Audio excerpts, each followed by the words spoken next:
Hello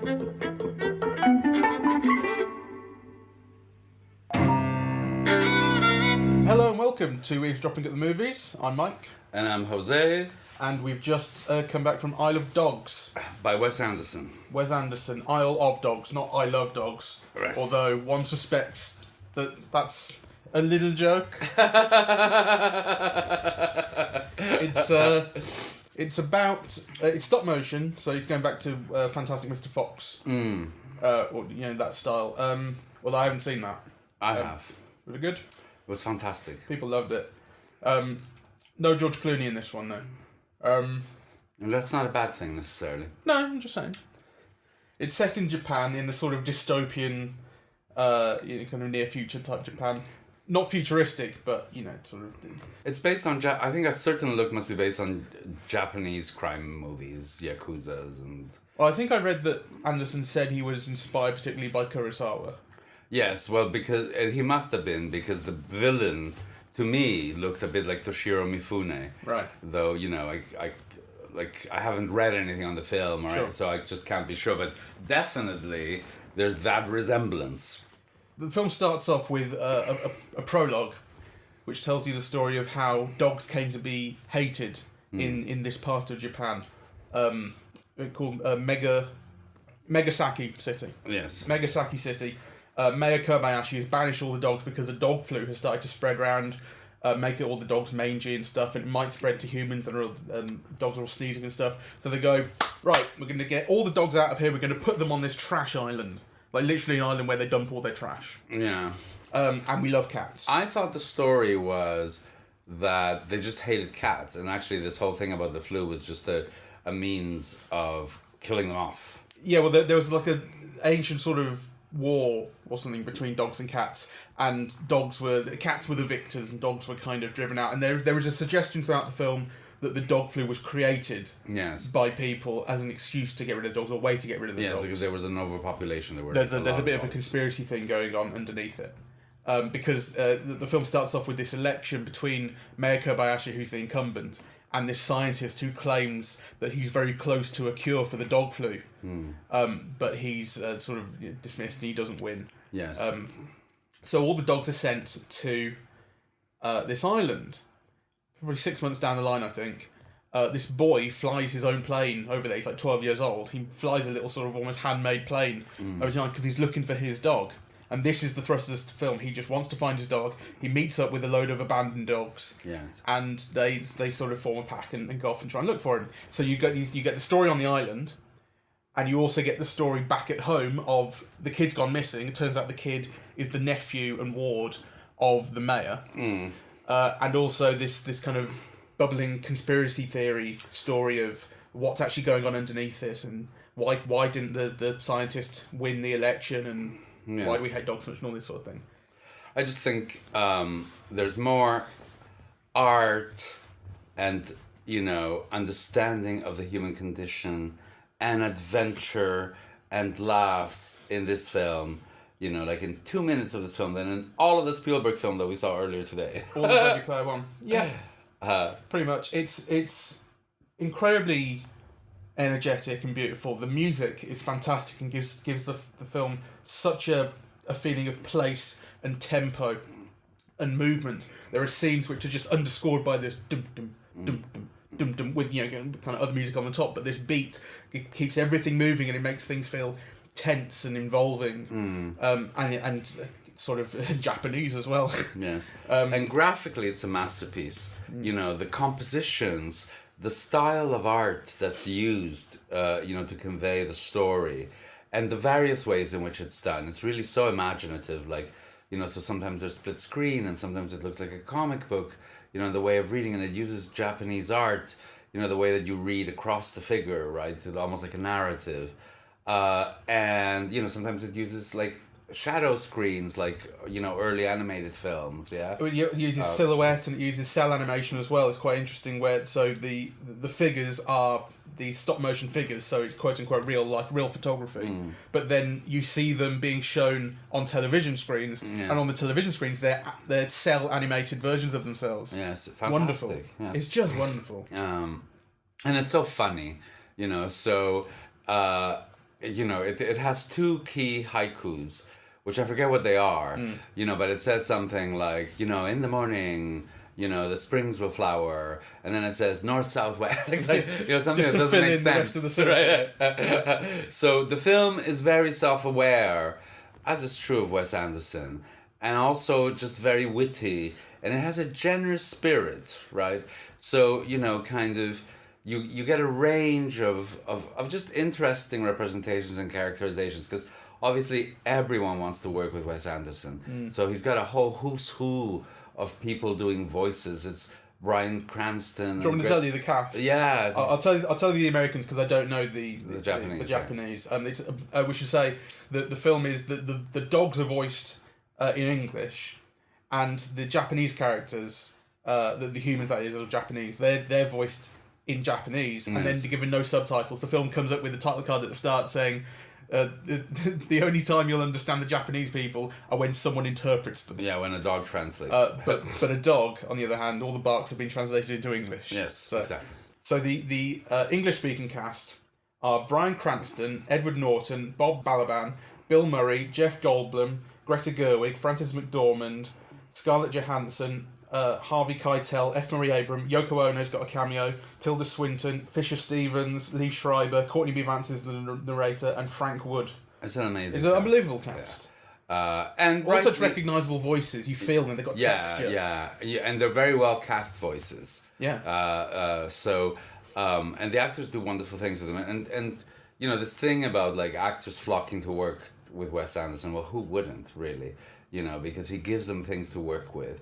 And I think they do something like very beautiful. It's very, very funny. You do get like a sense of adventure. Even the suspense bits, right? And it is stop animation, and the suspense bits were kind of, suspenseful and witty. Yeah, like kind of, the dogs going through the thing the metal. Well, that was almost like a farce thing, really. That was like a Wallace and Gromit sort of Goldblum machine thing. Yes, but it becomes so. Like it starts off. Oh, sure, yes. Well, they make it, yeah, sure. and then it becomes funny. Yeah, I love the way that things are filmed in depth as well. Like I think these films would look amazing if they were shot in 3D, which it would be easy to. Always is with stop motion, because you only have to move the camera a little bit and take another photo, or take another still. But the way that you get this main pack of 5 dogs, and the camera kind of swoops between them, and there's almost so much balance in the way Wes Anderson composes shots, whether it's that they're completely symmetrical, or that kind of things come in from the left and the right at kind of equal angles, but then he'll also have like one dog on the left hand side of the frame right up close, and the other dog's sort of composed quite deliberately, but further back on the other side. It's beautiful. Beautiful, arresting, interesting looking shots. And also the light. Like, the film creates a sense of dimensionality, because there are shots where, the dog's hair glistens in the light, right? And you get this sense of depth and texture and, so, unlike Spielberg's film This Afternoon, which seemed washed out, like the color seemed all washed out, really. This is kind of quite intense, but also quite purposeful, right? That, there's a color palette, right? So, Mega City or whatever it's called is all like black and red, with splashes of red. And it looks beautiful, it looks stunning. Like every element of it kind of looks stunning, actually. It was just a joy to see.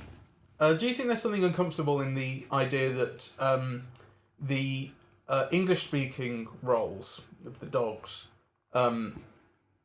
are the sort of the good guys, and the Japanese roles, the humans, are the baddies? Not really. Particularly considering that the one human who's white, the exchange student, is the kind of one who digs into the conspiracy and sort of helps save the day. Yeah, she's the heroine. But the hero's Japanese, and it all takes place in Japanese culture, right? So, and you can imagine the film kind of... I think it's more of a dogs-humans thing rather than a Western Japanese thing, because I imagine in Japan the dogs will be dubbed by Japanese actors. No, that didn't bother me, actually. Maybe it should. I mean, what I noticed more was actually that it's kind of like a real boys film, right? Like, yes. the show dog is a nutmeg. Is Scarlett Johansson playing, the Scarlett Johansson like sex symbol role and so on, and love interest and so on. And actually, the girl reporter, Western girl, just played by Greta Gerwig. I love the animation of it. I love the visualization of it. But actually, I didn't think Greta Gerwig voiced it very well. Really, that was my one little beef. And I think I have to be careful because why wasn't she voicing it well? And I thought, do you have something against Greta Gerwig? Which I don't, it's, but I'm just reminding myself that I wasn't as enthusiastic as some were about Lady Bird, but that was just because people were so... people were really hyped it up. Hyped it up so much, but I mean, I do love her. But I thought the other actors were much more skilled, at particularly Bryan Cranston, actually. He was great. At extracting almost like every nuance of meaning in it. And I just think it's ironic, that Wes Anderson's view of dogs and the interactions between dogs and, a dog's life and being a runt, or kind of being a stray, and how much more that communicates about what it is to be human and, and feelings and emotions than, the stupid Spielberg film that we saw. Well, stop talking about Spielberg. We've done that. Kind of, we saw it in the same day. It's an obvious point of reference. But all you're doing is going on about how much you hated it. Well, but I'm illuminating how wonderful this is in comparison. I think Bryan Cranston's character he's really the centerpiece of the film, and he's the most interesting one because, with the exception of the mayor, who has a change of heart right at the end of the film, he's the only character who really changes and has something interesting in that respect. Because obviously he starts off as a stray. All the other animals there were once pets who've been exiled. So they know what it is to live in a nice house, and they know what it is. They talk about their favourite meals. Yes. And they've all had these great ones. And they've all been loved, and he's never been loved. And he's never really been loved, and his life is one of escape and scrounging around in bins. But then it turns out that he is the brother of the family. He's the brother of the dog that the boy's looking for. And underneath because he's a black dog at the start, and then he has a wash, and all of a sudden he's white. Yes. With these little black spots. He's beautiful, and he doesn't recognize himself, and it kind of shakes him. And he learns to he plays fetch. So the kid throws a stick, and the dog's going, "I'm not going to go fetch the stick. I don't do fetch." And then he goes, "Okay, I'm only going to do it because I feel pity for you. I'm not doing it because I like it." He brings the stick back. He drops it, and then the kid nuzzles his face and strokes him.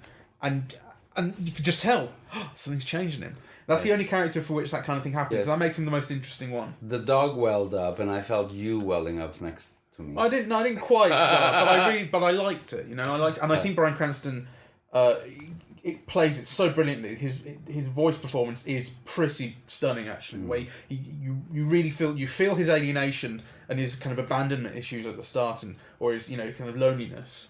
And his desire to be the leader of the pack, and you really feel it in his voice. You feel him softening and learning what love is, what it is to be loved, and that it's a kind of two-way street, and he can give some back. And I think that's great.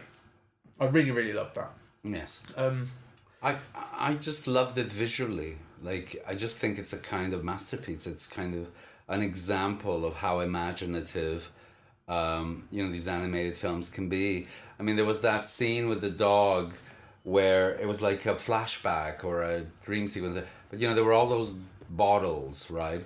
And just the intensity of those greens and oranges, and then the dog itself was in shadow, like in a noir, right? And it was just so beautiful to see, right? It was almost like a different style of animation than what had gone on before. And actually, you could see that there are different styles of drawings are used very expressively at different points in the film, right? So you get, for example, the Japanese painting telling you the story of how, this conflict between the dogs and the cats came to be. Right, that's your prologue story. That's the prologue story, which is like a Japanese fable, but it's done, in the style of those Japanese scroll paintings, right?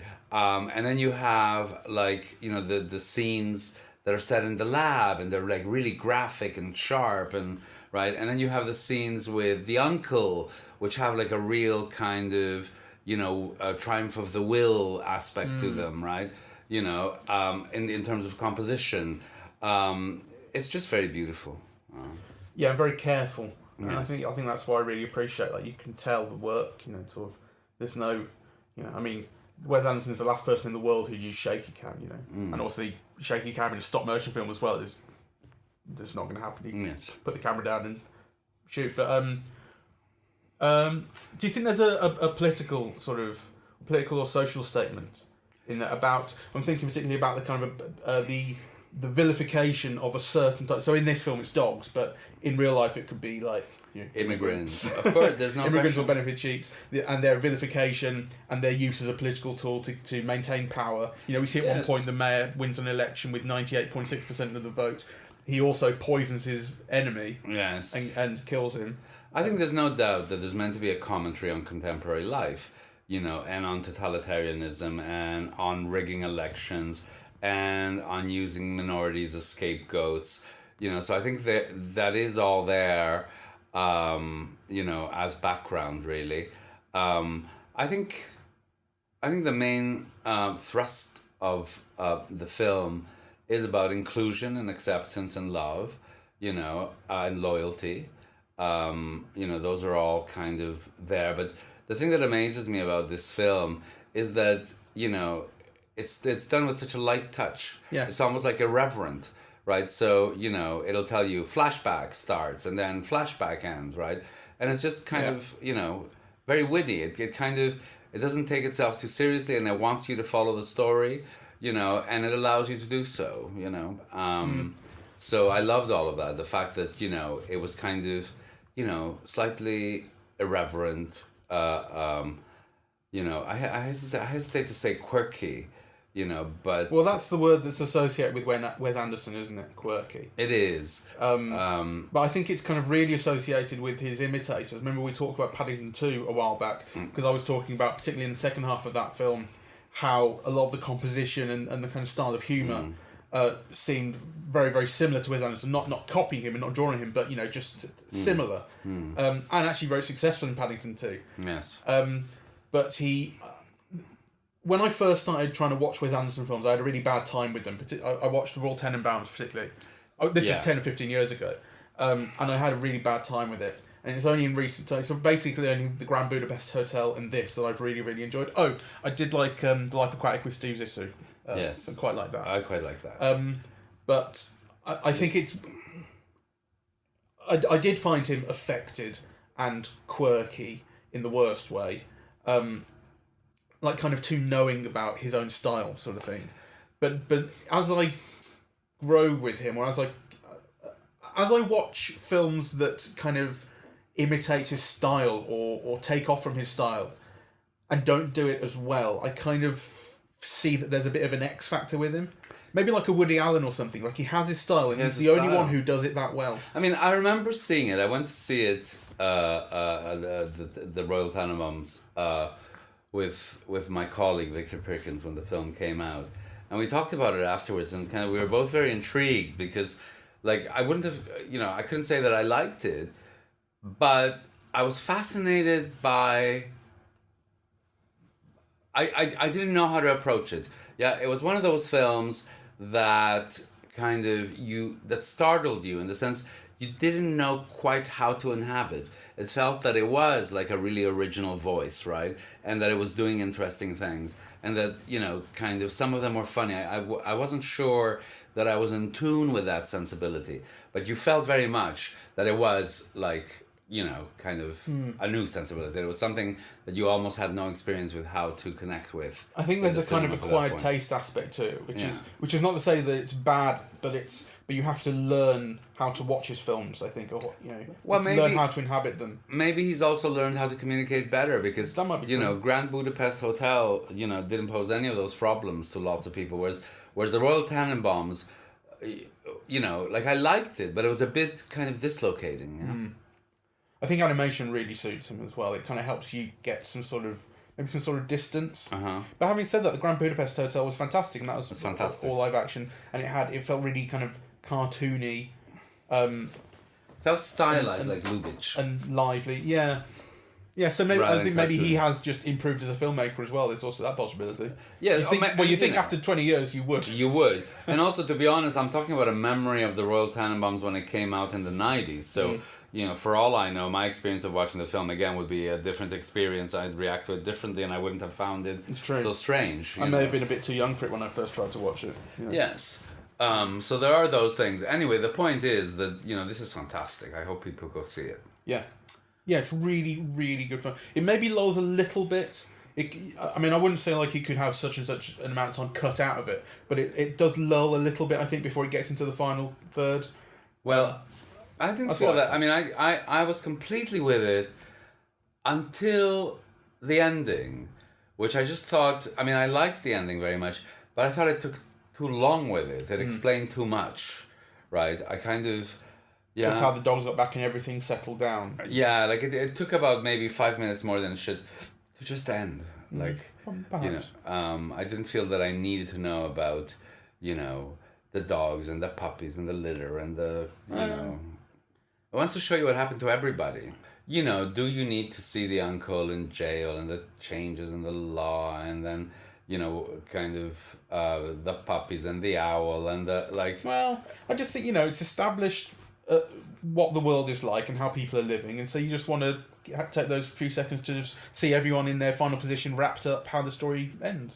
Well, it's not a major... I mean, I liked it, and I liked the ending, and I love the film. But I'm just saying, you know, if I'm trying to find fault with it, that would be... You seem like you are. Yes, well... I know. It's just wrapped up nice and neat, isn't it? It's like you can imagine like a storybook, and then it, like, as the owl flies away at the end, it's sort of the book closes and it goes to the end, like the end of Shrek or something. I think the film would have been just more poetic, better, you know, had it found like an image or, you know, just one scene to wrap everything perfectly. Because I don't think that we needed, and it's very rare for any story to actually kind of, you know, clue you in as to what happened to every character, like in the story. That's just well, no, I'm not sure decent. that's true. I mean, when you have like a cast of all these characters that end up in going in all these different directions, you very often get them sort of, everyone gets their last moment just so you know where they are. I don't agree. I mean, often what you know, in this case, you would have had some resolution to the dog and his master, right? But, you know, I mean, it's very rare for films to tell you what happened to, like, the uncle and the mayor and the, you know, that evil assistant that he had or whatever, and, you know, and this dog and that dog and that dog and that dog and the owl. I mean, I just don't think that's true. I mean, I think you noticed it in this, but I don't... Okay, well... I just don't think that's true. I think a lot of films do actually do that, particularly when they're skewed towards the younger sort of markets and they're more kind of family-oriented and stuff, which this is. You do get those. That may be... You know, I really can't speak about these animated films because I'm less experienced in watching them. If you think about the end of something like Paddington, for instance, like, okay, the family is a more contained unit in that, so it doesn't take as long to kind of wrap things up, but everyone does get their little moments at the end to finish off their parts in the story and tell you where they've ended up. It's not that uncommon, it's just that I think it lingered in this, so you noticed it more. I'll have to think about that, but, you know, my feeling right now is that it took too long in doing it. Really. Otherwise, the story might feel, you know, unfinished. You go, well, what happened to Sunday? Even though it's kind of obvious that things ended nicely, you might go, oh, well, but what happened to such and such a dog? You know, minor character, but I just think that's the way these stories end. Yeah. Well, perhaps you're right. With a nice, neat little bow on everyone. Well, but I just don't think that's true. Anyway, we're really splitting hairs on that one. We're splitting hair, and actually, I think we're losing emphasis because the fact is that, you know, the film is great. It is. You know, and it's hugely enjoyable and very, very beautiful to look at, and we recommend that as many people as possible see it. And witty with camera moves as well, I just wanted to pick up. And there's one point in particular, it's very early on when you're meeting the dogs on the island and the kids getting used to them and they're getting used to each other. And there are bits where all the dogs talk to each other and there's one-liner dialogue after another. And the camera kind of moves and reframes things. Like, Wes Anderson always seems to find a new way to use the camera in his movies, despite the fact he's got a very recognisable style with the planometrics, symmetrical shots. He's always fun, you know. Sometimes he like in Grand Budapest Hotel, he started panning up and panning down, and which seemed to be something that he hadn't really done very much of before. And in this, there are these kind of very quick tracks in and tracks out that just slightly reframe things, and they're very funny. They're visually witty, and they just give you energy. And there's a lot of that in this, and I think it's great. And it goes well with the soundtrack as well. I can't emphasize enough. The soundtrack's by Alexandre Desplat, who did The Shape of Water. Right. Forgettable soundtrack. I think won the Oscar. But anyway, but in this, it's fantastic, and it integrates so well with the visual design and the cinema and the camera movement. It's fantastic. It's brilliant, and so good at the cinema.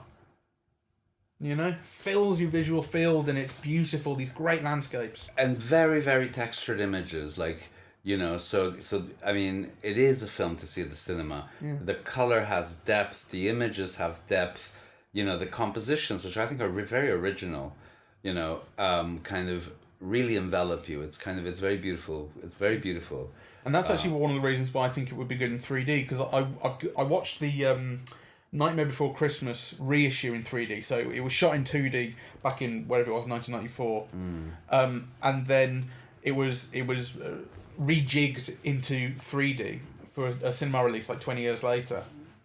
You really felt like these were stick figures on the table in front of you. Like, felt so physical when they did it. And I think kind of model work, the stop motion like this, you know, a whole new kind of aspect to the film was there, which wasn't in the original, and you know, this would have looked good in 3D, I think.